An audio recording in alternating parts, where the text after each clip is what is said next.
اعوذ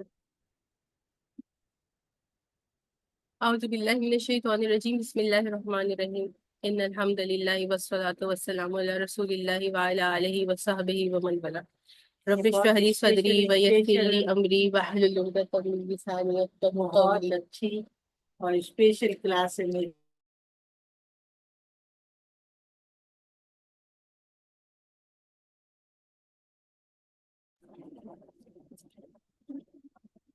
اللهم انفعنا بما علمتنا وعلمنا ما ينفعنا وزدنا علما. اللهم اني اسالك علما نافعا ورزقا طيبا وعملا متقبلا امين يا رب العالمين.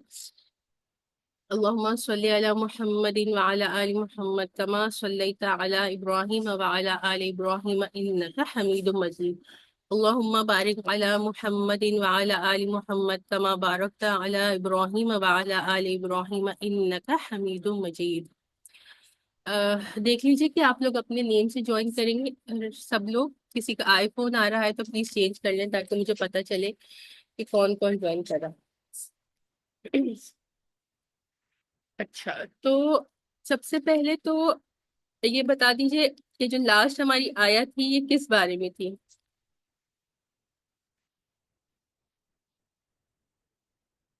آیا میں نے آپ کو اسکرین پر شیئر کیا آیا نمبر 13. تو جلدی سے کوئی انمیوٹ کرے آن لائن پارٹیسپینٹس میں سے اور بتائیے کہ آیا 13 جو ہے وہ کس بارے میں تھی؟ جی السلام علیکم ورحمۃ اللہ وبرکاتہ. میں بتاؤں؟ جی جی کوئی بھی بتا دے. سورہ وہ غزوہ بدر کے بارے میں تھی. جی جزاک اللہ. بالکل ٹھیک کہا آپ نے عائشہ آنٹی نے کہ یہ غزوہ بدر کے بارے میں تھی. اور دوسری بات کہ آپ میں سے کتنے لوگوں کو موقع ملا کہ آپ لوگ ترجمے کو ایک نظر دیکھ لیتے؟ سمیہ میں نے دیکھ لیا تھا. میں نے بھی دیکھا تھا. ضروری نہیں ہے کہ سب لوگ دیکھیں. کبھی کسی کو ٹائم نہیں ملے گا کسی مصروفیت کی وجہ سے تو کوئی بات نہیں, لیکن کوشش کیا کریں کہ ایک نظر اگر آپ لوگ ترجمہ دیکھیں گے تو فائدہ کیا ہو جائے گا کہ ذہن میں یہ بات رہے گی کہ آنے والی آیات کس متعلق ہے. ایک بات یہ. دوسری بات یہ کہ جب آپ نے ترجمہ پڑھا ہوگا تو آپ کو کچھ نہ کچھ سمجھ میں آئے گا, اور جب پھر ہم تفسیر کریں گے تو آپ کو مزید یہ بات سمجھ میں آئے گی کہ صرف ترجمہ پڑھنے میں اور تفسیر کے ساتھ پڑھنے میں کتنا زیادہ فرق پڑتا ہے, اور تفسیر کے ساتھ پڑھنا یا سننا کتنا زیادہ ضروری ہے. تو آیا نمبر 14 سے ہم سٹارٹ کر رہے ہیں. سب کے پاس موبائل ہے؟ کوئی بات نہیں. جو میرے سامنے لوگ ہیں ان سے میں پوچھ رہی تھی کہ کوشش کیجیے کہ یا تو موبائل رکھ لیں یا ترجمے والا قرآن, تاکہ عربی اور اس کا ترجمہ آپ کی نظروں کے سامنے رہے تو سمجھنے میں آسانی ہوتی ہے. آیا نمبر 14 سے سٹارٹ کر رہے ہیں. اعوذ باللہ من الشیطان الرجیم بسم اللہ الرحمن الرحیم. وعلیکم السلام. بس ابھی شروع کیا ہے سائمہ, پہلی آیت کریں. زینا. آیا نمبر 14. اعوذ باللہ من الشیطان الرجیم. زین للناس حب الشہوات من النساء والبنین والقناطیر مقنطرۃ من الذہب والفضہ. کہ زین للناس مزین کیا گیا یا خوبصورت بنا دیا گیا. کس چیز کو وہ خوبصورت بنا دیا گیا؟ للناسی لوگوں کے لیے. آگے آگے آ جائے اتنی جگہ آگے آ جائیے. زینا خوبصورت بنا دیا گیا ہے للناسی لوگوں کے لیے. حب الشہواتی. شہوات اردو میں بھی ہم کہتے ہیں شہوت جیسے. تو شہوات کیا ہوتا ہے؟ ترجمہ ہم کر سکتے ہیں مرغوب چیزوں کی محبت. اب من ویسے تو اس کا مطلب ہوتا ہے سے, لیکن یہاں پر یہ من بیانیہ ہے تو یہ دے گی تفصیل بیان کرے گا کہ شہوات کی کیا مثال ہے. مثلاً یعنی کہ من النسائی عورتوں میں سے, والبنینا اور بیٹے, والقناطیر المقنطراتی قناطیر کہتے خزانوں کو, المقنطراتی جمع کیے گئے ہوئے. تو تیسری چیز کیا ہو گئی کہ جمع کیے ہوئے خزانے.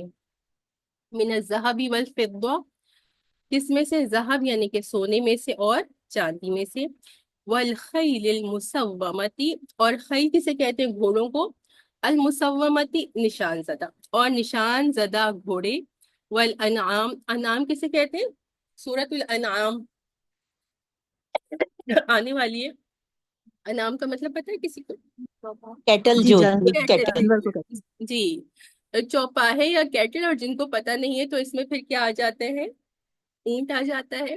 اور گائے گھوڑے نہیں آتے، گائے آ جاتی ہے اور آپ کی بکری آ جاتی ہے اور بھیڑ آ جاتی ہے. تو یہ چیزیں جو ڈومیسٹک اینیملز ہم کہہ سکتے ہیں یہ، یا کیٹل کہہ سکتے ہیں. والانعام والحرث. اور ہرس کسے کہتے ہیں؟ ہرس کہتے ہیں کھیتی کو. تو یہ ٹوٹل کتنی چیزیں آ گئی جن کی جو ہے اللہ سبحانہ و تعالیٰ نے اگزامپل دی ہے کہ ان کی جو محبت ہے وہ لوگوں کے دلوں میں ڈال دی گئی ہے، ان کو خوبصورت یا مزین بنا دیا گیا. تو 8 چیزیں ہیں. ابھی انشاءاللہ اس کی تفصیل دیکھتے ہیں. اور پھر ان چیزوں کے بارے میں کیا فرما رہے ہیں؟ ذالک متاع الحیات الدنیا، کہ یہ دنیا کی زندگی کا کیا ہے؟ ساز و سامان ہے، عارضی فائدہ اٹھانا ہے. متاع کا مطلب ہوتا ہے واللہ عندہ حسن المآب، اور اللہ سبحانہ و تعالیٰ کے پاس کیا ہے؟ بہتر ٹھکانہ ہے.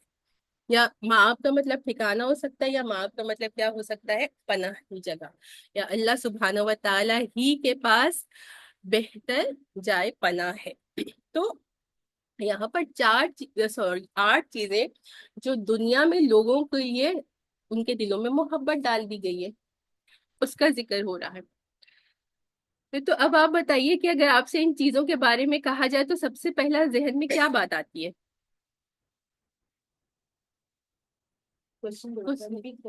یہ جو چیزیں بتائی گئی ہیں میں ریپیٹ کرتی ہوں کہ کن کن چیزوں کے بارے میں ذکر کیا جا رہا ہے. سب سے پہلے عورتوں کے بارے میں، پھر بیٹوں کے بارے میں، پھر جمع کیے ہوئے خزانے سونے اور چاندی میں سے، پھر کیا ہے؟ نشان زدہ گھوڑے. نشان زدہ گھوڑے کیا ہوتے تھے؟ بہت خاص اسپیشل گھوڑے. اور کھیتی. اور کیا ہے؟ کیٹل یعنی کہ مویشی جانور. تو ان کی محبت لوگوں کے دلوں میں ہے. کسی نہ کسی چیز کی زیادہ ہے، کسی نہ کسی چیز کی کم ہے. جیسے کہ ہم شہروں میں رہتے تو ہمارے دلوں میں کوئی جانوروں کی محبت یعنی انعام کی، اسپیشلی پیٹ اینیملز تو نہیں، اس کی محبت نہیں ہے. ہمارے دلوں میں کھیتیوں کی محبت نہیں ہے. لیکن جو لوگ گاؤں میں رہتے ہیں ان کے دلوں میں ان کی محبت ہے. تو کسی کے دل میں کسی چیز کی محبت زیادہ اور کسی چیز کی محبت کم ہے. لیکن جب ان چیزوں کی محبت کے بارے میں آ رہا ہے تو آپ کے دماغ میں پہلی بات کیا آتی ہے؟ آن لائن بھی جو ہے آپ کو دنیاوی چیزوں کی محبت ہوئی نا. دنیاوی چیزوں کی محبت یہ ہونی چاہیے یا نہیں ہونی چاہیے؟ سب سے پہلے تو اولاد اور مال کی محبت آتی ہے. جی بالکل. یہ بھی آنٹی بھی میں یہاں میرے سامنے بیٹھی ہوئی یہ بھی یہی کہہ رہی ہیں کہ اولاد کی محبت سب سے زیادہ ہے اور مال کی محبت. تو یہ بتائیے کہ یہ ہونی چاہیے یا نہیں ہونی چاہیے؟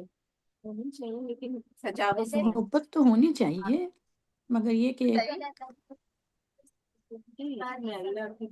وہ تو ہے اصل میں دنیاوی مال کی ایک لمٹ تک ہونی چاہیے، اس سے کراس نہیں کرنا. کیا ایسا لگتا ہے کہ بالکل بھی ان چیزوں کی محبت ہونی ہی نہیں چاہیے؟ السلام علیکم. سب سے پہلے تو یہ بات کہ یہ ایک نیچرل چیز ہے. تو زینا محبت ڈال دی گئی ہے. تو یہ ڈالی گئی ہے ہمارے اختیار میں نہیں ہے، یہ نیچرل ہے. اور یہ ڈالی کس نے ہے؟ اللہ سبحانہ و تعالیٰ نے ہمیں ایسا بنایا ہے کہ ہمارے دلوں میں ان چیزوں کی محبت ہے. تو یہ چیزوں کی محبت دل میں ہونی چاہیے. لیکن پھر وہی بات ہے. جی روبینہ آپ کو کیا کہنا ہے؟ جی السلام علیکم. میں یہ کہنا چاہ رہی ہوں کہ دنیا اللہ تعالیٰ نے بنائی اسی لیے ہے کہ اس میں جو بھی چیزیں انسانوں کے لیے پیدا کی ہیں ان کی محبت آٹومیٹکلی اس کے دل میں ہوگی جی کیونکہ اللہ تعالیٰ نے انسان کے دل میں محبت رکھ کے اسے جو ہے نا دنیا میں بھیجا. لیکن یہ محبت اس لیول کی ہونی چاہیے کہ اس میں اللہ تعالیٰ کے لیے جو ہے نا اللہ تعالیٰ کے کاموں میں اپنے فرائض جو اللہ تعالیٰ کے لیے ہیں، جو حقوق ہیں، اس میں جو ہے نا غفلت نہیں ہونی چاہیے. اتنی محبت صرف ہونی چاہیے، بالکل نہ کہ یہ محبت آپ کو اللہ سے غافل کر دے اور پھر آپ کہیں کہ ہم لوگوں نے کیونکہ اللہ تعالیٰ نے ہمیں یہ رشتے دیے ہیں، یہ مال و دولت دیا ہے، یہ گھر بار دیا ہے، تو اس لیے ہمیں ان سے محبت ہے. تو یہ اس لیول کی محبت ہے. بالکل. تو ہونی چاہیے لیکن ابھی محبت اتنی سامنے ہونی چاہیے، بیٹھی ہوئی ہے. نہیں، محبت اتنی میں ہونی ذرا چاہیے عائشہ کہ کی وہ بات آپ اللہ لوگوں کو بتا دوں، ذرا ان کی بات سن لیجیے کہ عائشہ نے ابھی کہا کہ ہونی چاہیے لیکن سب سے پہلے عائشہ کس کی؟ بے شک. یہ دیکھیے سب سے بڑی بات یہی ہے کہ محبت تو ہونی چاہیے کیونکہ اللہ سبحانہ و تعالیٰ نے ڈال دیا ہے ہمارے دلوں میں. لیکن سب سے زیادہ پہلی محبت کس کی ہونی چاہیے؟ اللہ سبحانہ و تعالیٰ کی، اور پھر اللہ کے رسول صلی اللہ علیہ وآلہ وسلم کی، اور اس کے بعد پھر ایک حد تک ان چیزوں کی محبت ہونی چاہیے. لیکن ایسی محبت ہونی چاہیے جو ہمیں فرائض سے غافل نہ کر دے. کہ ہم اپنے جو ہے کسی کا بزنس ہے تو وہ بزنس میں اس حد تک لگ جاتا ہے کہ اس کو اپنے فرائض کی جو ہے وہ پتہ نہیں چل رہا، وہ اس کی جو ہے وہ امپورٹنس نہیں سمجھ رہا، یا بس اپنے بزنس میں ہی لگا ہوا ہے اور نمازیں نہیں پڑھ رہا، روزے نہیں رکھ رہا. ایسی محبت نہیں ہونی چاہیے، ہے نا. تو سب سے پہلے اپنے فرائض و واجبات تو انسان پرائیورٹائز کرے اور پھر ان کی محبت بھی ہونی چاہیے. اور دوسری بات، یہ جو چیزیں ہیں یہ اللہ کی قربت کا ذریعہ بننا چاہیے. کہ آپ کی بیوی بھی جو ہے تو نیک بیوی، آپ صلی اللہ علیہ وسلم نے فرمایا کہ وہ جو ہے وہ دنیا میں جو تمہیں دیا گیا اس میں سب سے بہترین جو چیز تمہیں دی گئی ہے وہ نیک بیوی ہے. ایسی بیوی کا انتخاب انسان کرے، یا ایسے ہم کیونکہ خواتین ہیں تو ایسے شوہر کا کہ جو ہمیں مزید اللہ سبحانہ و تعالیٰ کے قریب لے کر جائے. اور بیٹے ہیں یا بیٹے جنرلی، اور ویسے اولاد تو اولاد آپ کی ہے، آپ اس سے محبت کریں، لیکن اس کی محبت میں آپ ایسا نہ کریں کہ آپ حلال اور حرام کی تمیز بھول جائیں. پھر دوسرا، اپنی اولاد کی تربیت ایسی کریں کہ وہ آپ کے لیے صدقہ جاریہ بن جائے، اور نیکی کے کام کریں کہ ہمارے مرنے کے بعد بھی جن کی اولادیں ہیں تو وہ ان کے لیے صدقہ جاریہ ہو کہ وہ نیکی کرتے جائیں اور والدین کو اس کا ثواب ملتا رہے. تو ایک حد تک یہ ہونی چاہیے. اور پھر یہ کیا ہے، اس کے بارے میں اللہ سبحانہ و تعالیٰ نے سورۃ الکہف میں کیا فرمایا ہے کہ انا جعلنا ما علی الارض زینۃ لہا لنبلوہم ایہم احسن عملا. کہ زمین پر جو کچھ بھی ہے وہ ہم نے کس لیے بنایا ہے، تمہارے لیے اس کو خوبصورت اور مزین کر دیا ہے تاکہ ہم تمہارا امتحان لیں کہ لنبلوکم ایکم احسن عملا، کہ تم میں کون جو ہے وہ احسن اعمال والا ہے، کہ کون نیکی کرنے والا ہے، کہ کون ایسا ہے جو کہ ان کی محبت میں لگ جاتا ہے، اور کون ایسا ہے کہ جو ایک بیلنس لے کر چلتا ہے. تو یہ بات ہو گئی. تو جو اللہ سبحانہ و تعالیٰ نے ان چیزوں کی محبت ہمارے دل میں ڈالی ہے تو وہ سب سے پہلے تو یہی کہ ایک امتحان ہے ہمارے لیے. دوسرا کیا بات ہے کہ یہ ہونا ضروری بھی ہے کیونکہ اس سے دنیا کا نظام چلتا ہے. اگر ان کی محبت ہمارے دلوں میں نہیں ہوتی تو کوئی شادی نہیں کرتا. سب سے پہلے تو عورتوں کے بارے میں کہا ہے تو مرد کیا ہے وہ شادی ہی نہیں کرتے. شادی نہیں کرتے تو نہ بچے ہوتے اور نہ نظام چلتا. تو اسی طرح سے ان سب چیزوں کا ہونا، نہ کوئی کھیتی باڑی کرتا تو دنیا کا نظام جو ہے وہ رک جاتا ہے نا. اور پھر یہ دوسری بات ہو گئی. اور تیسری بات کیا ہو گئی؟ تیسری بات یہ کہ اس دنیا میں جو چیزیں ہمیں پسند ہیں اسی اگلی آیات میں ان کا ذکر اللہ سبحانہ و تعالیٰ کر رہے ہیں، یا کہا جاتا ہے کہ یہ آپ کریں گے تو جنت میں آپ کو یہ ملے گا، ہے نا. ان چیزوں کی اگر ہمیں ان کی لذت نہیں پتہ چلتی تو ہمیں اگر بتایا جاتا ہے کہ جنت میں آپ کو یہ ملے گا تو اس کا کوئی انسان کو ایگرنس نہیں ہوتی، یا انسان کے دل میں شوق نہیں ہوتا کہ میں اللہ کو راضی کروں تاکہ آخرت میں مجھے یہ ملے. جیسے اگر کسی نے شہد کی مثال لے لیجیے کہ زندگی میں اگر کسی نے شہد نہیں کھایا اور اس سے کہا جائے کہ جو ہے تم اگر فرسٹ آ گئے تو تمہیں ایک شہد کی بوٹل ملے گی، تو اس کو کوئی اس میں دلچسپی نہیں ہو کیونکہ اس نے اس کی کبھی لذت چکھی نہیں ہے نا. اسی طرح سے جیسے فاطمہ مجھے کہہ رہی تھی کہ کیا تصفیہ کیا کرتی ہے کہ اس کو کوئی چیز کسی چیز کا کہا جائے کہ یہ کرو گی تو تمہیں یہ دیا جائے گا. تو بچوں کی اکثر ایسے بچے ہوتے ہیں وہ کیا کرتے ہیں کہ کہا جاتا ہے یہ کرو گے تو ہم تمہیں ایک چاکلیٹ دیں گے، تو کیونکہ ان کو وہ چاکلیٹ پسند ہے اس وجہ سے کیا کرتے ہیں وہ کام کرتے ہیں. تو انسان کی بھی جو فطرت اللہ نے بنائی وہ ایسی ہے کہ اب دنیا میں جو چیزیں ہمیں پسند ہیں اب وہ انہی کا آگے بتایا جائے گا کہ نیکی کے یہ کام کرو گے یا گناہوں سے بچو گے اور اللہ سبحانہ و تعالیٰ کو اس دنیا میں راضی کرو گے تو یہ جنت میں تمہیں ملیں گی. تو ہمارے دل میں ایک شوق ہے ان چیزوں کے لیے، تو اس وجہ سے بھی ضروری تھا کہ ان کی محبت ہمارے دلوں میں ڈال دی جاتی. تو عورتوں کے بارے میں آ گیا، بیٹوں کے بارے میں آ گیا کہ اولاد ہوتی ہے تو پھر وہ آگے جا کر، اور اس زمانے میں زیادہ ہم نے کتنی دفعہ کہا ہے کہ بیٹے ہوتے تھے تو پھر جو ہے وہ جنگ میں اور ہیومن پاور کی اس وقت جو ہے وہ زیادہ ویلیو ہوا کرتی تھی تو لوگ زیادہ بیٹوں کو پسند کرتے تھے. اور پھر سونا اور چاندی کے جو ہے وہ ڈھیر خزانے، یہ تو بات سمجھ میں آتی ہے. والخیل المسومۃ، نشان زدہ گھوڑے. نشان زدہ گھوڑے خاص کر جو بہت عمدہ نسل کے گھوڑے ہوا کرتے تھے تو ان کے اوپر وہ ایک خاص طرح کا نشان لگا دیا کرتے تھے تاکہ وہ کوئی اس کو چرا نہ لے یا کوئی اس کو لے نہ جائے. تو آج کل کے زمانے میں ہمارے لیے کوئی ایس سچ عربوں کے پاس تو اب بھی گھوڑے امپورٹنٹ ہے، ہمارے لیے کوئی اتنے امپورٹنٹ نہیں ہے، تو ہم اس کے بجائے کیا سمجھ سکتے ہیں، جیسے برانڈیڈ کارز ہیں، ہمارے لیے برانڈیڈ کارز امپورٹنٹ ہے نا، اسی طرح سے اس زمانے میں ان کے لیے یہ نشان زدہ گھوڑے ہوا کرتے تھے۔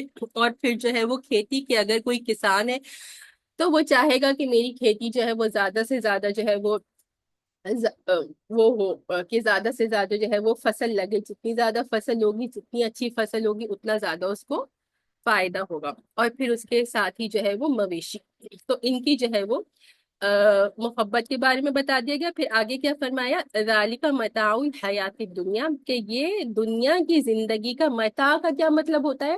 متاع کا مطلب ہوتا ہے ایسی چیز کہ جس سے آپ عارضی فائدہ اٹھا سکتے ہیں، ٹھیک ہے، کہ یہ چیزیں تو ہے اور ان سے فائدہ اٹھانا تو ہے لیکن یہ عارضی ہے، تو اس بات کو یاد رکھنا چاہیے کہ یہ عارضی فائدہ اٹھانے۔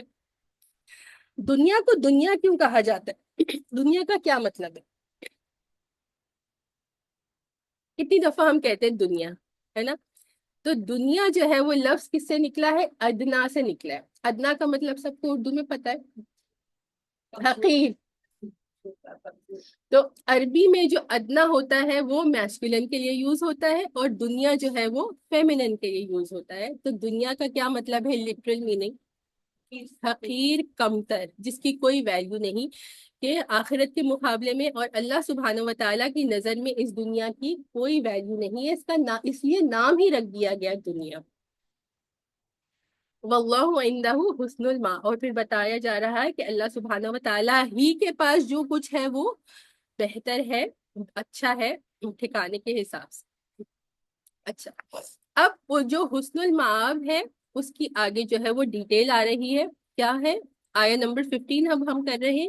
کل، رسول اللہ صلی اللہ علیہ وسلم سے فرمایا جا رہا ہے کہ آپ اس طرح سے کہیے اور لوگوں تک پہنچائیے، کیا پہنچائیے؟ اُنَبِّئُکُم بِخَیْرٍ مِّن ذَلِک، کہ کیا میں تمہیں نہ بتا دوں ان سے بہتر چیز کے بارے میں؟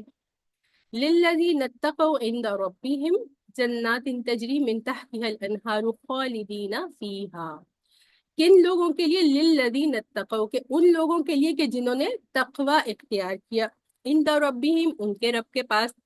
اب ان کے رب کے پاس ان کے لیے کیا ہے؟ پہلی چیز ہے جنات تجری من تحتها الانہار۔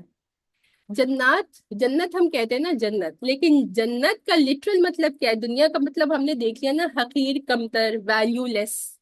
جنت کا مطلب کیا ہے؟ جنت کا، جنت کا مطلب، جنت کا مطلب جی باغ، ہڈن، چھپا ہوا کوئی چیز بالکل لٹرل، جن سے۔ جنت کا مطلب جو ہے وہ ہڈن بھی ہوتا ہے، حضرت نے ٹھیک کہا، لیکن ویسے جنہ کا مطلب کیا ہوتا ہے؟ ایک باغ، اور جنات کا مطلب کیا ہوتا ہے؟ پلورل ہے، باغات۔ ایسے باغات کے جن کے نیچے جو ہے وہ نہریں بہتی ہیں، خالدین فیہا، وہ ہمیشہ اس میں رہیں گے، وازواج مطہرہ، اور پاکیزہ بیویاں۔ یہ مردوں کے لیے کیا ہے کہ ان کو پاکیزہ بیویاں ملیں گی۔ وردوان من اللہ، اور اللہ سبحانہ و تعالیٰ کی رضا۔ واللہ بصیر بالعباد، اور اللہ سبحانہ و تعالیٰ مکمل دیکھنے والے ہیں بالعباد، اپنے بندوں کو۔ تو ان 8 چیزوں کے مقابلے میں یہاں پہ رسول اللہ صلی اللہ علیہ وسلم سے کہا جا رہا ہے کہ لوگوں کو یہ بتا دیجئے کہ اللہ سبحانہ و تعالیٰ کے پاس جو، ان جیسے کہا تھا کہ اللہ کے پاس بہتر ہے، تو وہ کیا چیز بہتر ہے؟ تو یہاں پہ 3 چیزوں کا ذکر کیا گیا۔ سب سے پہلے کیا کہ جنت کا، ان باغات کا کہ جن کے نیچے نہریں بہیں گی، اور پھر کیا کہا گیا کہ اس میں وہ ہمیشہ کے لیے رہیں گے، کہ جب انسان جنت میں جائے گا تو وہ ہمیشہ اس میں رہے گا۔ اور تو ایک چیز یہ ہو گئی۔ پھر اس کے بعد جو ہے وہ خاص طور پر دوسری چیز کا کیا بتایا گیا؟ ازواج مطہرہ، کی پاکیزہ بیویاں، ایسی بیویاں ہر طرح سے وہ پاکیزہ ہوگی، دیکھنے میں بھی جو ہے وہ نہایت خوبصورت ہوگی، اور ان کے جو اخلاق ہے، ان کی جو عادات ہے وہ بہت زیادہ پاکیزہ ہوگی، بہت زیادہ اچھے اخلاق کی ہوگی، تو انٹرنل اینڈ ایکسٹرنل ہر طرح سے جو ہے وہ پاکیزہ ہوگی۔ اور پھر اس کے بعد جو ہے وہ اللہ سبحانہ و تعالیٰ کی رضا۔ تو جنت، اور اس کے بعد اچھا پھر یہ بات آتی ہے کہ پیچھے تو جو ہے وہ 8 چیزوں کا ذکر ہے، اور یہاں پر صرف 3 چیزوں کا جو ہے وہ جزا یا بدلہ ہے نا۔ تو جنت کے بارے میں کیا آتا ہے کہ جنت میں انسان کو وہ ملے گا جو کبھی کسی آنکھ نے نہیں دیکھا اور کان نے نہیں سنا، نہ کسی نے اس کے بارے میں خیال کیا ہے، اس کے بارے میں سوچا ہے، مطلب ہماری سوچ سے بھی بہتر۔ اور سورۃ الزخرف میں کیا آتا ہے کہ فیہا ما تشتہیہ الانفس، کہ اس میں وہ کچھ ہوگا جو انسان کا نفس چاہے گا، کہ جس کا جو دل چاہے گا اس کو وہ جنت میں مل جائے گا۔ جب کہہ دیا گیا کہ ان کو ایسی جنت میں بھیج دیا جائے گا کہ جہاں وہ ہمیشہ کے لیے رہیں گے، تو اس میں یہ بات کور ہوگی کہ جس کو جو کچھ پسند تھا، ہر کسی کی اپنی اپنی جو ہے وہ پسند ہوتی ہے، تو دنیا میں جس کو جو پسند تھا اس کو وہ جنت میں اپنی پسند کے مطابق ہی ملے۔ لیکن خاص طور پر کس بارے میں ذکر کیا؟ ازواج مطہرہ، کہ جو ہے وہ مردوں کے دلوں میں عورتوں کی محبت یا بیویوں کی محبت وہ اتنی زیادہ ہوتی ہے، تو اس لیے خاص طور پر پاکیزہ بیویوں کا جو ہے وہ یہاں پر ذکر کر دیا گیا۔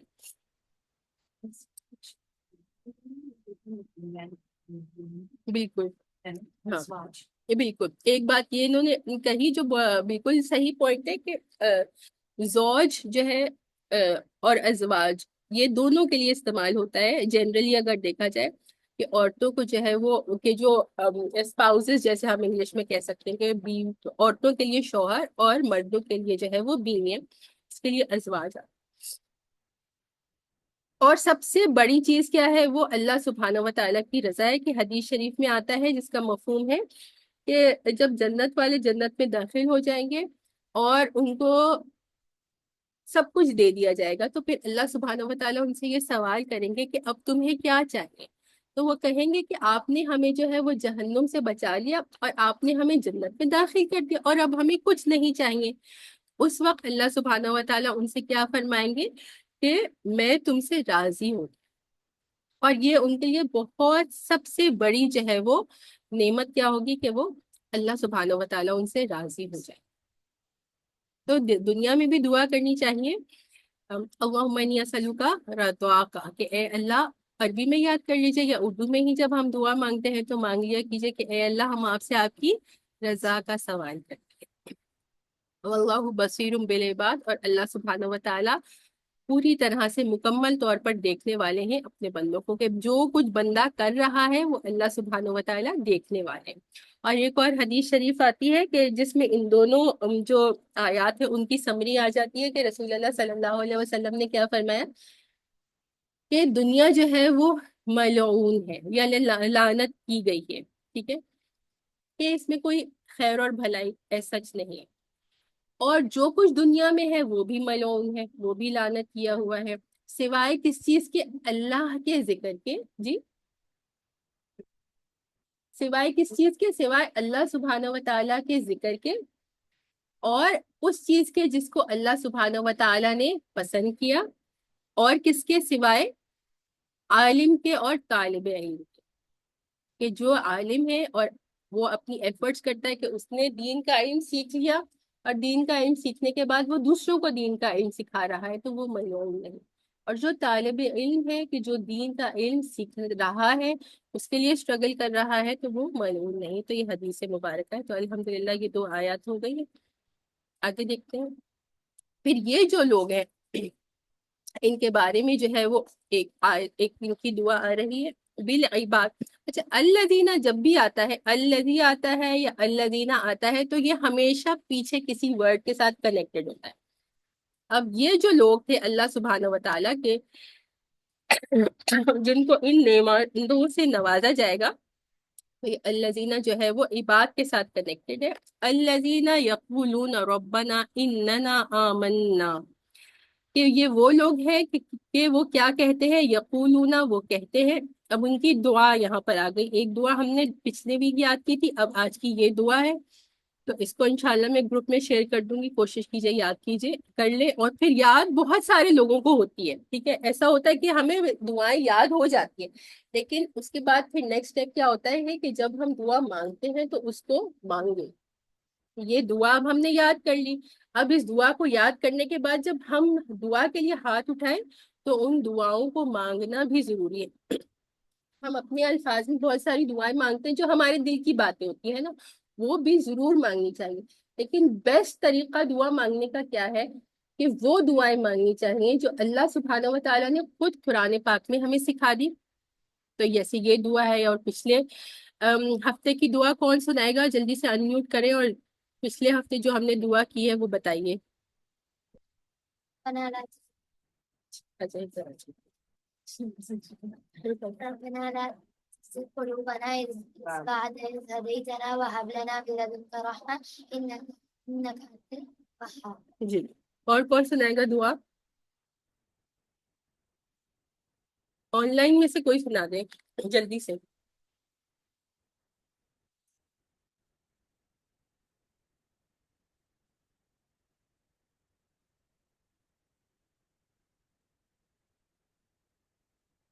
ہے بشا ہے.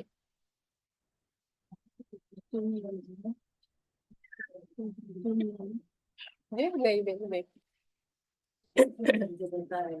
کوئی بھی نہیں سنا رہا آن لائن میں سے. ربنا لا تزغ قلوبنا بعد إذ هديتنا وهب لنا من لدنك رحمة إنك أنت الوهاب. لاسٹ ویک کی دعا تھی، اور اس ویک کی دعا کیا ہے؟ ربنا اننا. تو یہ جو لوگ ہیں ان کی کیا دعا ہے کہ اے ہمارے رب، ربنا اے ہمارے رب، اننا آمنا بے شک کہ ہم ایمان لائے. اب ایمان لانے کے بعد یہ نہیں کہ وہ سمجھتے ہیں کہ بس ہم ایمان لائے تو ایمان لانا ہمارے لیے کافی ہے، بلکہ ایمان لانے کے بعد وہ کیا کہتے ہیں؟ اس کا اپنی زبان سے اعتراف کرنے والے، اے ہمارے رب بے شک ہم ایمان لائے. فاغفر لنا، آپ ہمیں بخش دیجئے، ہمیں معاف کر دیجئے کہ ہم سے جو کمی کوتاہی ہو گئی ہے اس کے لیے ہمیں معاف کر.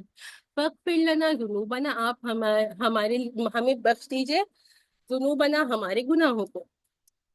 پھر اس کے بعد کیا؟ وقنا عذاب النار، اور ہمیں بچا لیجئے کس سے؟ عذاب النار، آگ کے عذاب سے. تو یہ آج کی دعا ہے. پھر یہ لوگ جو ہے جن کے بارے میں کہا جا رہا ہے کہ وہ متقی لوگ ہیں، اور جن کے اللہ سبحانہ و تعالیٰ کی طرف سے یہ 3 نعمتیں دی جائیں گی کہ ایسے باغات کے جن کے نیچے نہریں بہتی ہیں، اور پھر جو ہے وہ پاکیزہ ازواج، اور اس کے بعد کیا؟ اللہ سبحانہ و تعالیٰ کی رضا. تو ان کی مزید کچھ کوالٹیز آ رہی. ایک تو ان کی دعا آ گئی، دعا آنے کے بعد ان کی مزید کیا کوالٹیز ہیں؟ سب سے پہلی کیا کوالٹی ہے؟ الصابرین، صبر کرنے والے. صبر کا مطلب کیا ہے؟ ترجمے میں تو صبر ہی آ رہا ہے. صبر. اگر کوئی جی اگر آپ کے اوپر کوئی آزمائش آئے، کوئی پریشانی ہو، مشکل آئے، تو آپ اسے اللہ کی رضا سمجھ کے برداشت کریں، اس پہ واویلا نہ مچائیں. جی،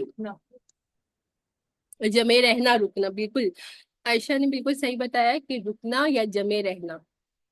تو صبر کا مطلب لٹرل جو ہوتا ہے وہ یہ ہوتا ہے. اور صبر ہم نے کہا تھا کہ 3 طرح کے ہوتے ہیں. کچھ لوگ جو ہے وہ نئے ہیں جنہوں نے جوائن کیا ہے، تو انہوں نے لاسٹ ہم جب ڈسکس کر رہے تھے وہ نہیں سنا تھا. اور کچھ لوگ جو ہے ظاہری بات ہے کہ انسان ہے تو ہم بھول جاتے ہیں. صبر کی 3 جو طریقے ہیں، کون کون سے 3 طرح کے صبر ہیں. تو سب سے پہلے کیا ہے؟ گناہوں پر صبر. اچھا، گناہوں پر صبر کرنا، کہ اگر انسان گناہ کو دیکھ رہا ہے، کسی چیز کو جو اس کو اچھی لگ رہی ہے، لیکن وہ اپنے آپ کو اس گناہ کرنے سے روکتا ہے، تو یہ صبر ہے. ٹھیک ہے. پھر کیا ہے؟ صبر علی الطاعہ، کہ اللہ کی اطاعت کے اوپر صبر کرنا، کہ نیکی کے کام کرنا، کہ اپنی روٹین کو چھوڑ کر نماز پڑھنا، یا رمضان میں روزے رکھنا، یا اپنے مال میں سے جو ہے وہ اللہ کی راہ میں خرچ کرنا، کسی کو بھی پسند نہیں ہے نا. جب تک کہ انسان بہت زیادہ ایک ہائی لیول آف تقوی تک نہیں پہنچ جاتا. ہم جیسے گناہ گاروں کے لیے عبادت کرنا آسان تو نہیں ہے، ہمیں اپنے نفس کو آمادہ کرنا پڑتا ہے. تو جب نیکی کرنے کے لیے ہم اپنے نفس کو آمادہ کرتے ہیں تو یہ بھی صبر ہے. اور پھر وہ جو آپ سب ہمیشہ ہم سمجھتے ہیں کہ جب کوئی مشکل مصیبت آ جائے تو اس پر واویلا نہیں کرنا، بلکہ اللہ کی رضا سمجھ کر اس کو ایکسپٹ کر لینا، اس پہ صبر کر لینا. تو پہلی ان کی کوالٹی کیا ہوگی؟ کہ وہ صابرین ہیں، صبر کرنے والے ہیں. پھر دوسری ان کی کوالٹی کیا ہے؟ بس صادقین، اور وہ صدقہ کرنے والے ہیں، اللہ کی راہ میں خرچ کرنے والے ہیں، انفاق کرنے والے. تو سورۃ البقرہ کی آخری جو 2 آیات تھی ان میں ہم نے صدقے کے بارے میں بہت زیادہ باتیں کی تھی. تو مزید اس بارے میں ابھی بات نہیں کریں، انشاءاللہ کسی اور وقت کریں گے. پھر اگلی کیا ان کی کوالٹی آ رہی ہے؟ والقانتین، کہ وہ کون ہے؟ فرما بردار ہے، ان کو جو حکم دیا جاتا ہے، جس کام کو کرنے کا اللہ سبحانہ و تعالیٰ نے حکم دیا ہے وہ کرتے ہیں، اور جس چیز سے منع کیا گیا ہے اس سے وہ منع ہو جاتے ہیں. قانتین اوبیڈینٹ ونس، فرما بردار. والمنفقین، اور انفاق کرنے والے ہیں. والمستغفرین بالاسحار، اور کون ہے؟ استغفار کرنے والے. اچھا، سب سے بڑی کیا غلطی ہوتی ہے؟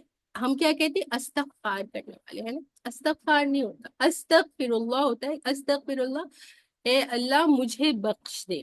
لیکن ہم کہتے ہیں استغفار کرنا، نہیں، استغفار نہیں ہوتا، استغفار ہوتا ہے. جو جو عمل ہوتا ہے، جیسے جب ہم سبحان اللہ کہتے ہیں تو اس کو کیا کہتے ہیں؟ تسبیح نا. یہ ہم نے دیکھا تھا، جب ہم سبحان اللہ کہتے ہیں تو وہ کیا ہے؟ تسبیح کرنا، ہے نا. تو اسی طرح سے جب ہم استغفر اللہ کہتے ہیں تو اس کو کیا کہتے ہیں؟ استغفار کہتے ہیں. جب ہم الحمدللہ کہتے ہیں اس کو کیا کہتے ہیں؟ الحمدللہ کہنا زبان سے، اس کو کیا کہتے ہیں؟ تمحید. اللہ اکبر کہنے کو کیا کہتے ہیں؟ تکبیر، تکبیر کرنا. اور لا الہ الا اللہ کہنے کو تحلیل کرنا. اب ان کا کے بارے میں کیا آ رہا ہے کہ یہ استغفار کرنے والے ہیں، اللہ سے بخشش طلب کرنے والے ہیں. تو آپ صلی اللہ علیہ وسلم سے بھی آتا ہے کہ آپ صلی اللہ علیہ وسلم ایک تو جو ہے نماز پڑھتے تھے تو اس کے بعد استغفار کرتے تھے. کتنی دفعہ کرتے تھے استغفار؟ 3 مرتبہ. استغفر اللہ، استغفر اللہ، استغفر اللہ، ہر فرض نماز کے بعد پڑھنا چاہیے. اور اس کے بعد اللہم انت السلام و منک السلام تبارکت یا ذا الجلال والاکرام، فوراً جیسے فرض نماز پڑھی اس کے بعد یہ 2 پڑھنے چاہیے. اور بھی مختلف جو ہے اذکار ہیں جو کرنے چاہیے، وہ بعد میں انشاءاللہ دیکھیں گے. تو آپ صلی اللہ علیہ وسلم سے یہ ہے کہ آپ صلی اللہ علیہ وسلم 70 مرتبہ ہر مجلس کے میں 70 مرتبہ استغفار کیا کرتے تھے. اور ایک دن میں آپ صلی اللہ علیہ وسلم 100 مرتبہ سے زیادہ استغفار کیا کرتے تھے. تو یہ جو عدد آتا ہے یہ کثرت کو ظاہر کرتا ہے. جن جن روایات میں ایسے آتا ہے 70 مرتبہ یا 100 مرتبہ، تو اس کا لٹرل مطلب نہیں ہوتا، بلکہ اس کا مطلب کیا ہوتا ہے؟ کثرت کے ساتھ کسی کام کو کرنا. تو ایک تو یہ سنت ہے. اور دوسرا جو ہے، کتنی دفعہ ایسا ہوتا ہے کہ ہم ہر انسان ایسا ہے کہ جس کی زندگی میں مشکل اور مصیبتیں ہیں نا، کبھی ٹیمپرری ہوتی ہیں، کچھ کسی کی لانگ ٹرم پرابلمز ہوتی ہیں. تو اس کے لیے پھر کیا ہوتا ہے کہ بہت سارے لوگ ہوتے ہیں جو میسج کر کے کہتے ہیں کہ آپ اس کے لیے کوئی وظیفہ بتائیں. تو سب سے بڑا جو وظیفہ اللہ سبحانہ و تعالیٰ نے خود بتا دیا، سورۃ النوح میں آپ پڑھ لیجئے گا، آیات میں آتا ہے فَقُلْ تَسْتَغْفِرُوا رَبَّكُمْ إِنَّهُ كَانَ غَفَّارًا. استغفار کرو. اللہ سبحانہ و تعالیٰ کہہ رہے ہیں کہ استغفار کرنے کے سے کیا ہے؟ کسی کو مال چاہیے، کسی کو بیٹے چاہیے، کسی کو بارش چاہیے، ہر مشکل، ہر مصیبت کے لیے جو قرآن نے وظیفہ بتایا ہے وہ کیا ہے؟ وہ استغفار کی کثرت ہے. تو جب آپ کے ساتھ کوئی بھی مسئلہ ہو، کوئی بھی مشکل مصیبت ہو، آپ کیا کیجئے کہ آپ تصویر میں استغفار کرنا. لمبا والا استغفار آپ کو آتا ہے تو وہ کر لیجئے، نہیں آتا تو صرف استغفر اللہ ہی پڑھ لیا کیجئے. تو سب سے بڑا جو وظیفہ ہے جو اللہ خود بتا رہے ہیں وہ استغفار کرنا. تو والمستغفرین بالاسحار، سحری کے وقت یا صبح کا جو فجر سے پہلے کا وقت ہوتا ہے وہ سحری کا وقت ہوتا ہے، اس وقت استغفار کرنا. تو اس کا مطلب علماء کرام کیا فرماتے ہیں کہ یہ وہ لوگ ہوتے ہیں جو رات کو قیام اللیل کرتے ہیں. رات کو اٹھتے ہیں، قیام اللیل مطلب تہجد کی نماز پڑھتے ہیں، اور جب فجر کا وقت قریب ہوتا ہے تو اس وقت وہ یہ نہیں سمجھتے کہ ہم نے اتنی عبادت کر لی، تہجد پڑھ لیا تو یہ ہمارے لیے کافی ہے، بلکہ اس کے بعد بھی جو تھوڑا سا وقت بچ جاتا ہے اس وقت بھی استغفار کرتے. اور استغفار کرنا کیوں ضروری ہے؟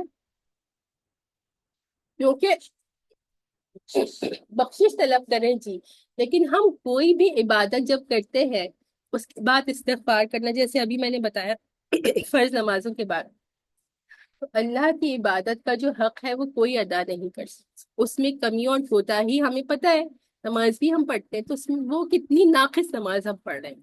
تو اس وجہ سے استغفار کرنا کہ ہم نے جو نماز پڑھی ہے اس میں جو کمی کوتاہی ہے اس کو آپ بخش دیجیے. اب آیت نمبر 18 ہے کہ یہ بہت مشہور آیت ہے، اکثر لوگوں کو اس کے بارے میں پتہ ہوتا ہے. شہید اللہ انہ لا الہ الا هو والملائکۃ واولو العلم قائما بالقسط لا الہ الا هو العزیز الحکیم. کہ شہید اللہ، کہ اللہ سبحانہ و تعالیٰ خود اس بات کی گواہی دے رہے ہیں، انہ لا الہ الا ہو، کہ بے شک کہ اس کے سوا کوئی الہ نہیں ہے، کوئی عبادت کے لائق نہیں ہے. اور اس بات کی گواہی کون دے رہا ہے؟ اور فرشتے اس بات کی گواہی دے رہے ہیں، وَأُولُو الْعِلْمِ، اور اہل علم اس بات کی گواہی دے رہے ہیں، قائما بالقسط، اس بات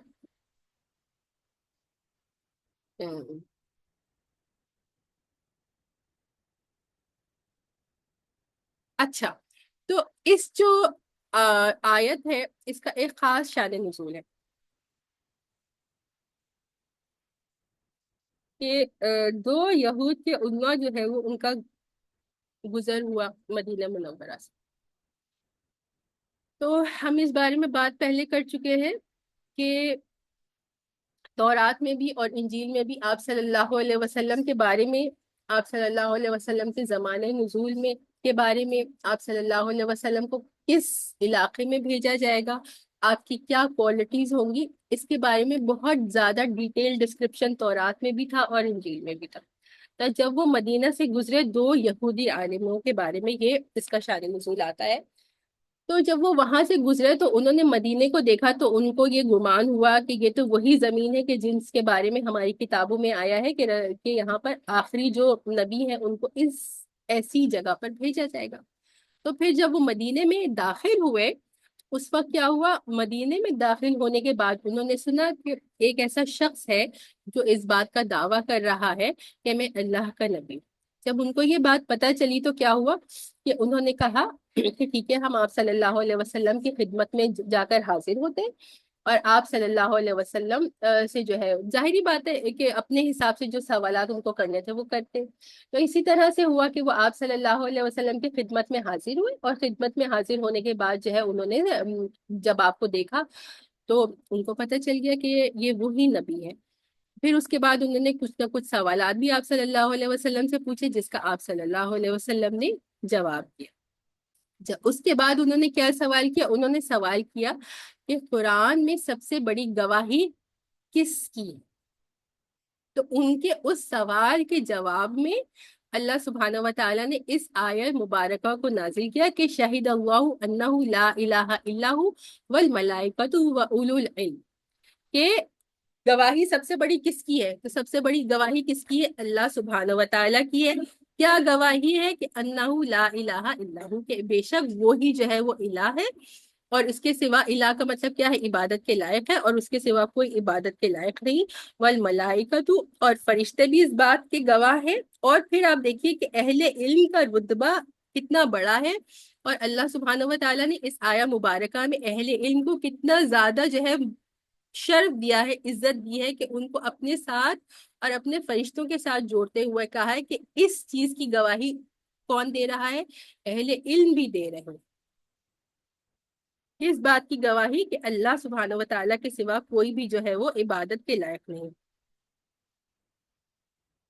قائما بالقسط، کہ جس نے انصاف کے ساتھ کائنات کے تمام نظام کو سنبھالا ہوا ہے، کہ کائنات کا جو نظام ہے وہ قسط کے ساتھ، انصاف کے ساتھ، عدل کے ساتھ چل رہا ہے. کہ اگر اس میں عدل نہ ہو اور کہیں کمی اور زیادتی ہو جائے تو پھر جس طرح سے یہ نظام چل رہا ہے وہ اس طرح سے نہیں چل پائے گا.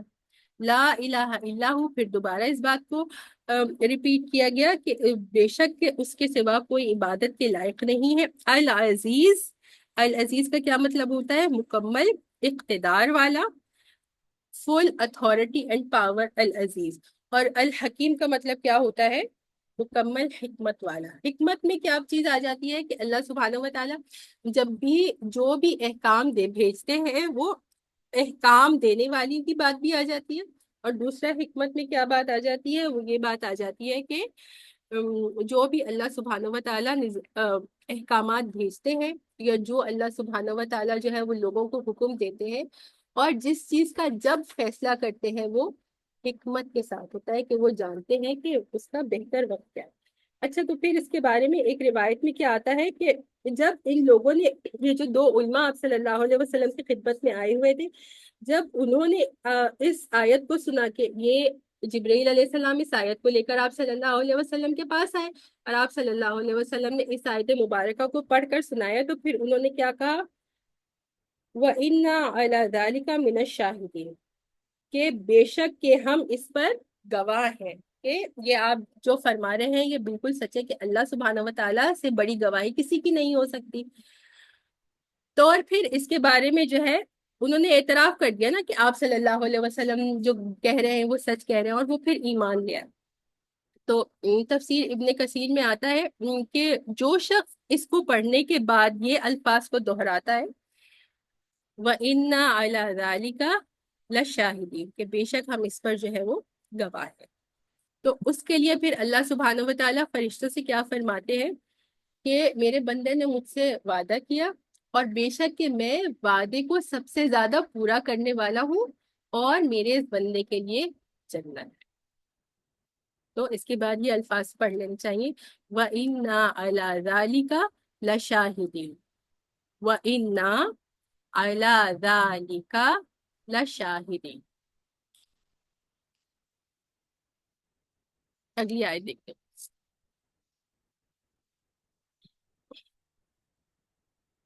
اب اگلی آیت میں کیا فرمایا جا رہا ہے؟ ان الدین عند اللہ الاسلام، اس کے بارے میں بات کرتے ہیں پھر آگے بڑھیں گے۔ ان الدین عند اللہ الاسلام، کے بے شک دین اللہ سبحانہ و تعالیٰ کے نزدیک کیا ہے؟ صرف اور صرف اسلام ہے۔ آپ لوگ بتائیے اسلام کیا ہے؟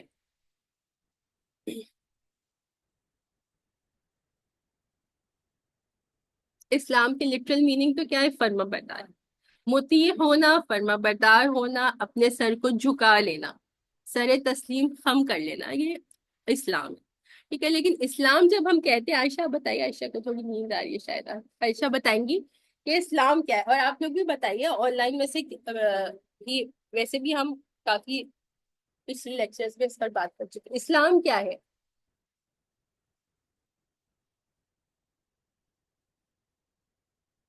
ایسا بہت دفعہ ہوتا ہے کہ بہت بیسک سوال ہوتے ہیں نا، کتنا بیسک سوال ہے، اور جب With total submission to Allah. بھی جواب نہیں آ رہا ہوتا۔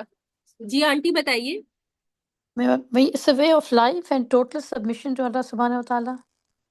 ایک اور دفعہ بولیے، مجھے نہیں آواز آ رہی۔ نہیں آ رہی؟ A way of life and total submission to Allah subhanahu wa ta'ala.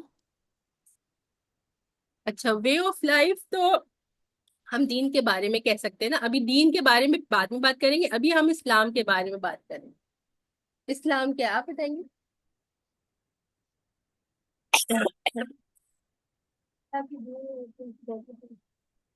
اچھا صحیح ہے جی، توکل کرنا اللہ پہ، جی توحید، اچھا کوئی بات نہیں، ایک دم سے جو پوچھا جاتا ہے نا تو پھر سب کے ساتھ ایسا ہوتا ہے، اگر میں بھی آڈینس میں ہوتی شاید۔ ہاں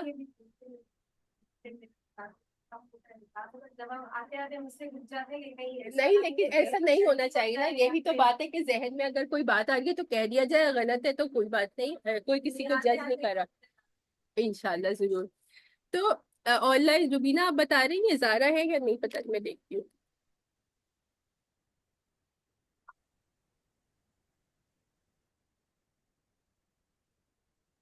سسٹر سمیہ پوری طرح جو ہے وہ اپنے آپ کو سبمٹ کر دینا اللہ کی جو احکامات ہیں اس پر۔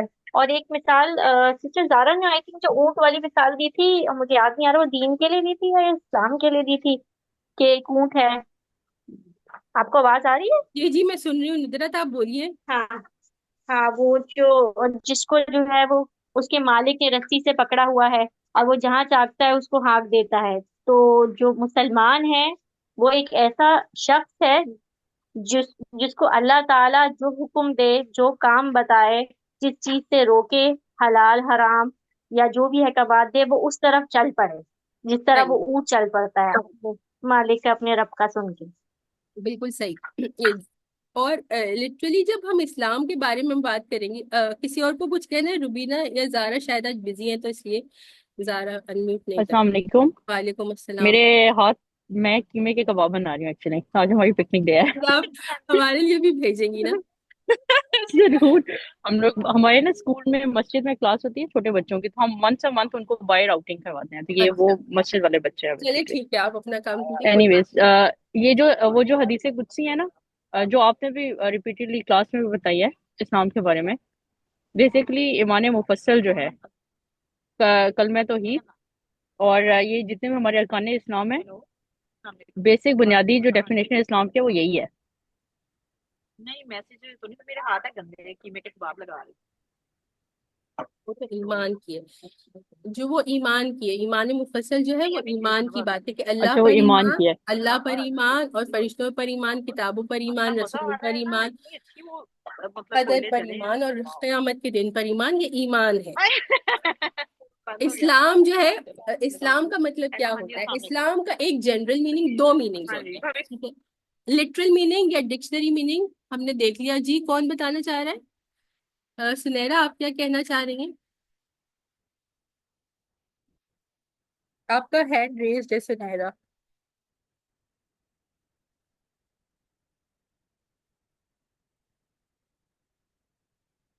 چلیے پھر میں بتاتی ہوں کہ اسلام کا لٹرل میننگ تو، ڈکشنری میننگ تو ہم نے دیکھ لیا نا، کہ فرما بردار ہونا، مطیع ہونا، اپنے سر کو جھکا لینا یا سر تسلیم خم کر لینا، یہ اس کا ڈکشنری میننگ ہوگا۔ اب دوسرا جو ہے اس کا کیا مطلب ہوگا؟ ایک اس کا جنرل میننگ ہوتا ہے جب ہم شریعت کے حساب سے اسلام کو دیکھتے ہیں، ایک اس کا جو ہے وہ عام مطلب ہوتا ہے۔ تو عام مطلب کیا ہوتا ہے کہ وہ اصول اور احکامات جو آدم علیہ السلام سے لے کر ہر نبی لے کر آئے ہیں رسول اللہ صلی اللہ علیہ وسلم کا، وہ اسلام تھا۔ ایسا نہیں تھا کہ عیسیٰ علیہ السلام جو ہے وہ کرسچینٹی لے کر آئے اور موسیٰ علیہ السلام جو ہے وہ جوڈزم لے کر آئے یا یہودیت لے کر آئے، ہے نا؟ ہم یہ سمجھتے ہیں نا، یہ ایک بہت غلط انڈرسٹینڈنگ ہماری ہوتی ہے۔ تو عیسیٰ علیہ السلام کو، نوح علیہ السلام کو، آدم علیہ السلام کو، شعیب علیہ السلام کو، تمام پیغمبروں کو جو دین دیا گیا تھا وہ دین اسلام۔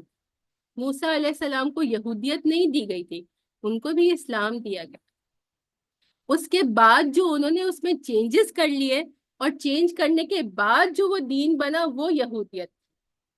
عیسیٰ علیہ السلام کو کرسچینٹی یا نصرانیت نہیں دی گئی تھی، ان کو بھی اسلام ہی دیا گیا تھا۔ پھر ان لوگوں نے خود اس میں جو چینجز کر لیے، اس کے بعد جو اس کی شکل نکلی اس کو کرسچینٹی کہا جاتا ہے۔ یہ بات سمجھ میں آئی؟ تو آدم علیہ السلام سے لے کر رسول اللہ صلی اللہ علیہ وسلم تک تمام انبیاء جو لے کر آئے اصول اور احکامات، وہ اسلام ہے۔ اور پھر جس شخص نے اس پر، آدم علیہ السلام کے زمانے میں ان کے لوگوں نے، ابراہیم علیہ السلام کے زمانے میں ان کے لوگوں نے، موسیٰ علیہ السلام کے زمانے میں ان کے لوگوں نے، جو اس پر ایمان لایا وہ کون بن گیا؟ مسلمان بن گیا، ٹھیک ہے؟ تو جو اس پر ایمان لے آئے اب وہ مسلمان بن گیا، ٹھیک ہے؟ اور پھر اس کی خاص کیا ڈیفینیشن ہو جائے گی کہ اب جب رسول اللہ صلی اللہ علیہ وسلم دنیا میں بھیج دیے گئے تھے تو آپ صلی اللہ علیہ وسلم کی دنیا میں تشریف لانے کے بعد جو تمام پچھلی شریعتیں تھیں، یعنی جو پچھلے دین کے طریقے تھے، وہ منسوخ ہو گئے۔ پہلے تو وہ اپنی اوریجنل فارم میں موجود بھی نہیں تھے، لیکن اگر ہوتے بھی تو اب وہ منسوخ ہو گئے تھے، یعنی ان کی کوئی اہمیت نہیں رہی تھی۔ اب کس چیز کی اہمیت رہ گئی تھی؟ اسی شریعت کی۔ شریعت، اچھا اکثر ایسا ہوتا ہے آپ لوگوں کے ساتھ بھی، جب مجھے آپ میسج بھیجتے ہیں تو مجھے اندازہ ہوتا ہے کہ یہ لٹرل چھوٹے چھوٹے ورڈز آپ لوگوں کو نہیں پتا ہوتے۔ تو شریعت کیا ہوتی ہے؟ وہی طریقہ ہوتا ہے کہ جس پر عمل کرنا ہے، کہ ہم جیسے نماز پڑھتے ہیں تو اس نماز پڑھنے کا طریقہ، اور ہمارے لیے روزہ رکھتے ہیں تو روزہ رکھنے کا طریقہ، ہمارے لیے جو حلال و حرام ہے، تو یہ جو طریقہ تھا وہ آپ صلی اللہ علیہ وسلم کو دیا گیا تھا۔ تو یہ شریعت محمدیہ ہے۔ یہ بات سب کو سمجھ میں آئی؟ تو اب تمام پچھلی شریعتیں جو موسیٰ علیہ السلام کو یا عیسیٰ علیہ السلام کو یا دیگر پیغمبروں کو دی گئی تھی وہ منسوخ ہو گئی، اب ان کی کوئی ویلیو نہیں رہی۔ اس پہ اگر کوئی ایمان رکھتا ہے تو اس کا ایمان رکھنا معتبر نہیں ہوگا۔ اب اگر معتبر ہے یا قابل قبول ہے تو وہ کیا ہے کہ آپ صلی اللہ علیہ وسلم کی شریعت پر ایمان لایا جائے۔ تو اب اس کا خاص اسلام کا مطلب کیا ہوگا کہ رسول اللہ صلی اللہ علیہ وسلم کو آخری نبی ماننا، اور آپ صلی اللہ علیہ وسلم کو جو شریعت دی گئی ہے یعنی عبادات اور زندگی گزارنے کا طریقہ، احکامات، حلال و حرام، یہ شریعت ہے، اس پر عمل کرنا، اس پر ایمان لانا جو ہے یہ شریعت ہے۔ تو اس شریعت پر جس نے عمل کیا تو اب وہ اسلام کا خاص مطلب ہو جائے۔ تو اب یہاں پر کیا پھر سے میں بتا دیتی ہوں کہ ان الدین عند اللہ الاسلام، کے دین تو اللہ کے نزدیک صرف کیا ہے؟ اسلام۔ اور دین کا مطلب جو ہے وہ مختلف ہوتے، بہت ساری ٹیکنیکل باتیں ہو جائیں گی، دین کے بارے میں بعد میں بات کریں گے، لیکن یہاں پر جو دین کا مطلب ہے وہ کیا ہے؟ وہ طریقہ ہے، زندگی گزارنے کا طریقہ، اصول اور احکام۔ یہ کہ اللہ کے نزدیک جو دین ہے یا جو قابل قبول دین ہے وہ کیا ہے؟ وہ صرف اور صرف اسلام ہے۔ پھر آگے کیا فرمایا؟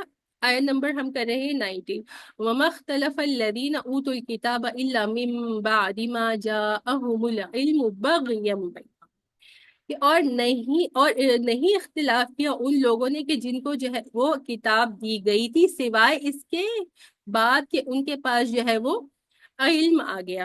کہ کس کے بارے میں بات کی جا رہی ہے؟ یہود و نصارہ کے بارے میں بات کی جا رہی ہے کہ انہوں نے اختلاف کیا، اور اختلاف اوت الکتاب، جن کو کتاب دی گئی یعنی کہ یہود اور نصارہ یہاں پر بات ہے، انہوں نے اختلاف کیا ہے، تو صرف کس لیے اختلاف کیا ہے؟ بغیم بینہم، ضد کی وجہ سے، آپس میں ضد کی وجہ سے۔ الا من بعد ما جاءہم العلم، اس کے بعد کہ ان کے پاس علم آ گیا۔ علم کا مطلب کیا ہے؟ قرآن۔ آپ صلی اللہ علیہ وسلم ان کے پاس حق بات اور قرآن لے کر آ گئے تھے، تو اس کے بعد انہوں نے اختلاف کیوں کیا؟ ہم پہلے بھی دیکھ چکے ہیں کہ سب سے پہلے کیا تھا؟ ان کی ضد تھی۔ کس بات کی ضد تھی؟ کہ ان کو یہی تھا، یہودیوں کو تو بنی اسرائیل کو، بالکل صحیح کہا جی، ان کو یہی تھا کہ نبی آخر جو ہے وہ ہمارے ہی جو ہے وہ بنی اسرائیل میں سے ہوں گے، تو اس حسد اور ضد کی وجہ سے ایک ریزن یہ تھا۔ دوسرا، آپ صلی اللہ علیہ وسلم کو ایکسیپٹ نہ کرنے کا کیا ریزن تھا؟ حب دنیا اور حب جاہ، دنیا کی محبت، کہ ہمارا جو سٹیٹس ہے یہ ہم سے چھن جائے گا۔ وہ جس طرح سے ان کو جو ہے وہ بہت ہائی سٹیٹس ملا گیا، ان کے جو یہود کے علماء تھے یا کرسچنس کے جو علماء تھے وہ ایک پرائم پوزیشن انجوائے کرتے تھے، تو ان کو یہ تھا کہ اگر اب ہم آپ صلی اللہ علیہ وسلم کے دین کو مان لیں گے تو ہم جس سٹیٹس کو انجوائے کر رہے ہیں یہ ہم سے چھن جائے گا۔ اور دنیا کی محبت، اس وجہ سے جو ہے وہ ان کو جو پیسے اور نذرانے دیے جاتے تھے اب وہ ان کو نہیں ملیں گے۔ تو ان تمام وجوہات کی وجہ سے انہوں نے آپ صلی اللہ علیہ وسلم کو حق جاننے کے باوجود ایک بھی اسلام ایکسیپٹ نہیں کیا۔ اب ان کے بارے میں کیا آ رہا ہے؟ وَمَن يَكْفُرْ بِآيَاتِ اللَّهِ فَإِنَّ اللَّهَ سَرِيعُ الْحِسَابِ، کہ پس جو کفر کرے گا اللہ سبحانہ وتعالیٰ کی آیات سے، تو پس اللہ سبحانہ وتعالیٰ جو ہے وہ حساب کتاب میں کیا ہے؟ سریع الحساب، کے حساب کتاب میں جلدی کرنے والے ہیں۔ تو یہ حساب کتاب میں جلدی کا مطلب، ایک مطلب کیا آ جائے گا؟ ایک مطلب تو یہی آ جائے گا کہ جو ہے وہ قیامت بہت قریب ہے۔ کہ آپ صلی اللہ علیہ وسلم نے فرمایا نا کہ مجھے اور قیامت کو اس طرح بھیجا گیا، اور آپ صلی اللہ علیہ وسلم نے اپنی 2 انگلیوں کو دکھایا کہ بالکل جڑی ہوئی، کہ قیامت کا وقت بہت قریب ہے۔ اور دوسرا یہ سریع الحساب کا مطلب کیا آ جاتا ہے؟ کہ اللہ سبحانہ وتعالیٰ جو ہے کتنے کروڑوں کیا بلینز اینڈ ٹریلینز لوگ ہوں گے نا قیامت کے دن جن کا حساب لیا جائے گا، تو لیکن ایسا نہیں ہوگا کہ اس میں بہت دیر لگے، اللہ سبحانہ وتعالیٰ بہت جلدی حساب لے لے گا۔ پھر اسی کے بارے میں مزید آگے کنٹینیویشن ہے آیت نمبر 20 میں، کوشش کرتے ہیں تھوڑی سی اور آیات پڑھ لیں، 2-3 آیات پڑھ لیتے ہیں، اس میں آگے اتنی زیادہ ڈیٹیل بھی نہیں ہے۔ وَإِنْ حَاجُّوكَ فَقُلْ أَسْلَمْتُ وَجْهِيَ لِلَّهِ، بس اگر وہ آپ سے حجت کریں، بحث و مباحثہ کریں، یعنی کہ وہ ایکسیپٹ نہ کریں، تو پھر آپ صلی اللہ علیہ وسلم سے کیا فرمایا جا رہا ہے؟ بس قل، آپ کہہ دیجئے، اسلمت وجہیہ للہ، کہ میں نے اپنا سر تسلیم خم کر دیا، اپنے چہرے کو جھکا لیا، للہ، اللہ سبحانہ وتعالیٰ کے لیے، کہ میں تو اسلام لے آیا ہوں، میں تو مطیع اور فرما بردار ہوں اللہ سبحانہ وتعالیٰ کے لیے، اور من اتبعنی، اور جن لوگوں نے میری اتباع کی۔ تو اتباع کرنے والوں میں سے کون آ جاتے ہیں؟ سب سے پہلے صحابہ کرام رضی اللہ عنہم اور پھر تمام مسلمان، یعنی ہم بھی اسی میں شامل ہو جاتے ہیں۔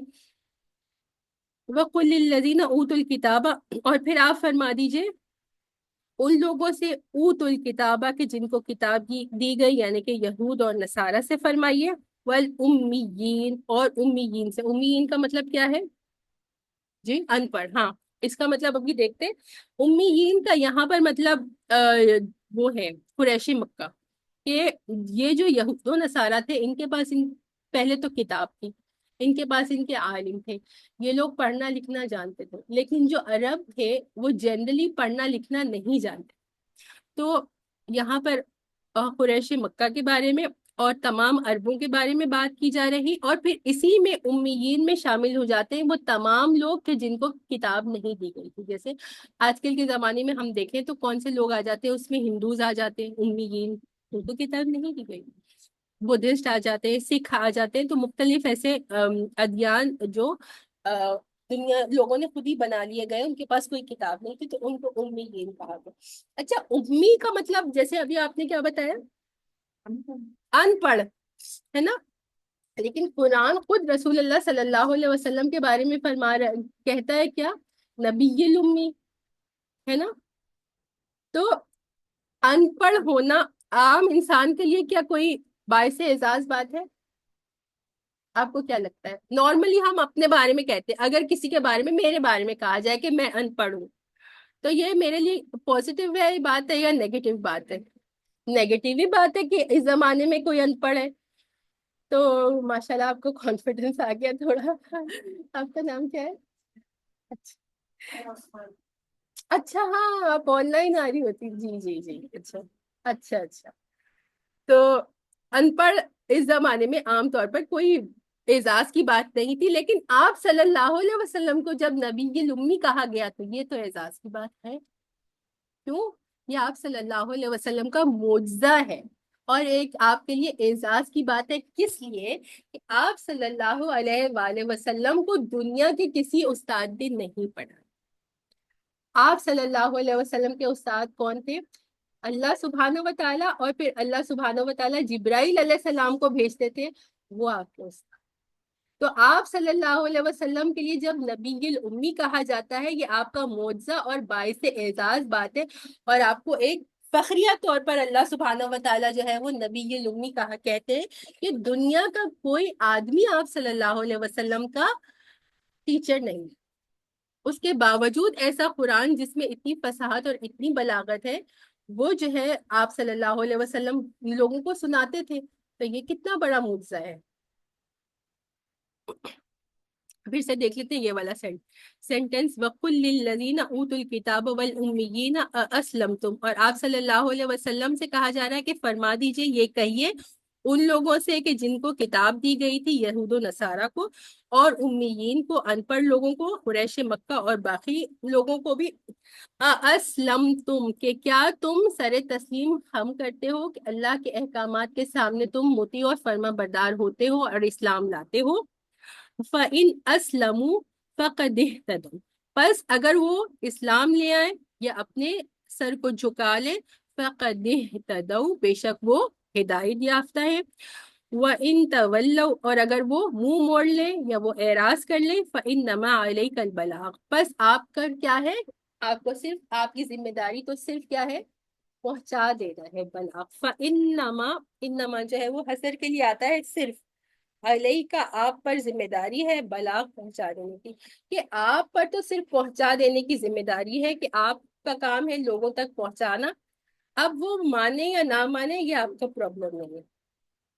واللہ بصیر بالعباد، اور اللہ سبحانہ و تعالیٰ مکمل طور پر دیکھ رہے ہیں اپنے بندوں کو۔ دو آیات جلدی سے کر لیتے ہیں، انشاءاللہ 22 تک کر لیتے ہیں کیونکہ آگے اتنی ڈیٹیل نہیں۔ ان الذين يكفرون بآيات الله ويقتلون النبيين بغير حق ويقتلون الذين يأمرون بالقسط من الناس۔ ان الذين يكفرون بآيات الله، بے شک کہ وہ لوگ کہ جنہوں نے کفر کیا ہے اللہ سبحانہ و تعالیٰ کی آیات کے، کہ ان کو قبول نہیں کیا، ان کا انکار کیا، اور پھر ایک تو کہ اللہ کی آیات کا کفر، پھر دوسرا کیا ان کا گناہ ہے، وَيَقْتُلُونَ النَّبِيِّينَ بِغَيْرِ حق، اور انبیاء کرام کو انہوں نے قتل کیا. ویسے ہی ایک بڑا گناہ ہے انبیاء کو قتل کرنا، اور پھر اس کو مزید ایمفسائز اور ہائی لائٹ کرنے کے لیے کہا جا رہا ہے بغیر حق، نا حق. ویسے بھی انبیاء کا قتل تو گناہ ہے ہی، لیکن بغیر حق کہہ کر مزید اس کو بتایا جا رہا ہے کہ یہ کتنا بڑا گناہ ہے. وَيَقْتُلُونَ الَّذِينَ يَأْمُرُونَ بِالْقِسْطِ، اور ان لوگوں کا قتل کیا کہ جو عدل و انصاف کا جو ہے وہ حکم دیتے تھے. من الناس، لوگوں میں سے، کہ لوگوں میں سے جو لوگ عدل و انصاف کا حکم دیتے تھے، خاص طور پر علماء دین. اس زمانے میں بھی ہم دیکھتے ہیں کہ جو علماء دین ہوتے ہیں، ایک زمانہ تھا کچھ سالوں پہلے کتنا ہوتا تھا کہ علماء دین کو قتل کر دیا جاتا تھا. وہ کس وجہ سے کیا جاتا تھا؟ وہ حق بات لوگوں تک پہنچاتے تھے اور پھر اس کی وجہ سے ان کو قتل کر دیا جاتا تھا. تو اس طرح سے جو یہ کرنے والے ہیں ان کے لیے کیا کہا جا رہا ہے، فَبَشِّرْهُم بِعَذَابٍ أَلِيمٍ، بشارت دے دیجیے. آپ صلی اللہ علیہ وسلم سے کہا جا رہا ہے کہ انہیں بشارت کیا ہوتا ہے؟ خوشخبری دے دیجیے ایک دردناک عذاب کی. تو عذاب کی تو خوشخبری نہیں ہوتی نا، ہے نا، تو وعید ہے، تو وارننگ ہے نا. لیکن ان لوگوں پر طنز کے لیے سارکیسٹیکلی اللہ سبحانہ و تعالیٰ فرما رہے ہیں فبشرہم، انہیں خوشخبری دے دے ایک دردناک عذاب.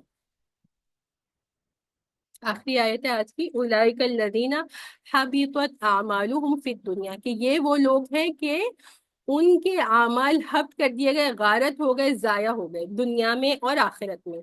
وما لهم من ناصرین، اور اب ان کے لیے کوئی بھی جو ہے وہ مددگار نہیں ہوگا. نہ دنیا میں کوئی مددگار ہوگا ان کے لیے، اور نہ ہی خاص طور پر آخرت میں ان کا کوئی حامی ہوگا، مددگار ہوگا، یا کسی طرح سے ان کی ہیلپ کی جائے گی. تو کچھ ایسے گناہ ہوتے ہیں کہ ان گناہوں کو کرنے کے بعد انسان کے تمام نیک اعمال جو ہے وہ غارت کر دیے جاتے ہیں. تو یہاں پر ان چیزوں کے بارے میں بتایا جا رہا ہے کہ پہلے جو بے شک کے کچھ لوگ ایسے تھے آپ صلی اللہ علیہ وسلم کے دنیا میں تشریف لانے سے پہلے اور نبوت سے پہلے، کہ جو اپنے دین پر عمل کرنے والے تھے.